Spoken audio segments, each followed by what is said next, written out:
we've got a system of schooling which gives a completely different impression. It's all graded. And what we do is we put the child into the corridor of this grade system with a kind of, come on, kitty, kitty, kitty.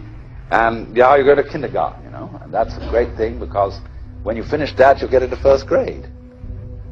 And then, come on, first grade leads to second grade, and so on. And then you get out of grade school, and you've got high school, and it's revving up. The thing is coming.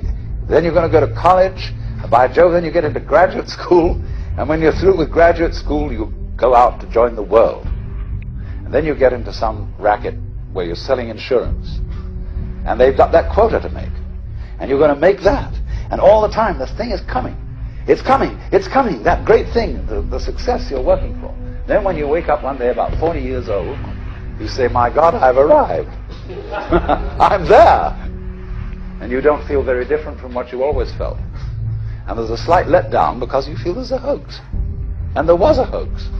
A dreadful hoax. They made you miss everything by expectation. Look at the people who live to retire and put those savings away.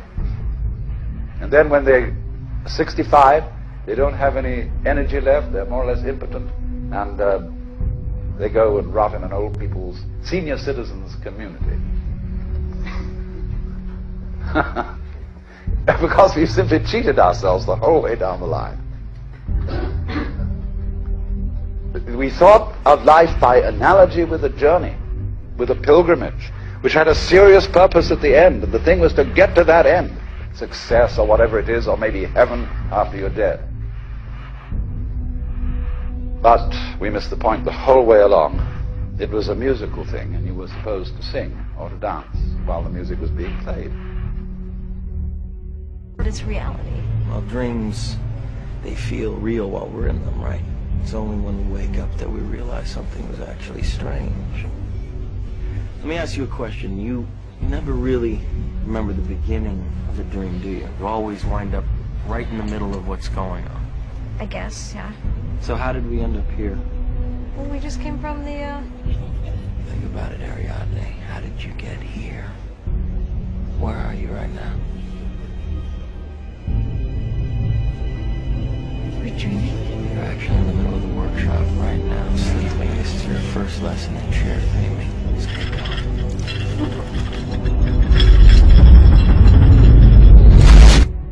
Then we start to see reality in a different way. This is a wonderful quote. You were born an original, don't die a copy. So many people do that. They go through their lives thinking the norm in society is the only possible perception of reality. And because the majority appear to believe it, therefore by definition it must be true. Truth does not change because it is or is not believed by the majority of the people. As Gandhi said, even if you are in a minority of one, the truth is still the truth. Or as this proverb says, the multitude is always wrong. And invariably, when you look through what we call history, it turns out that way. It is the people who have challenged that have moved us forward in terms of our understanding of who we are and the nature of the world we live in. It had something to do with a safe. God, why is it so hard to remember? You know, I have this thing, I just mentioned it a few minutes ago, when you go, we get so close to things, and therefore they become so normal that we never question them. Take a deep breath, take a step back, look at it again. Traveling through space, throughout our galaxy, and discovering cultures who had reached advanced maturity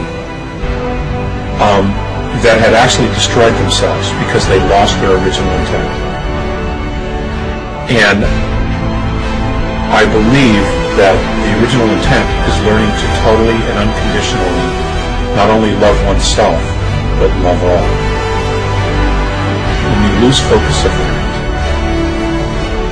things just begin to disintegrate. I don't understand why you have to pay to live on a planet you were born on. And then, I mean, it's such a simple question, and it's haunted me ever since.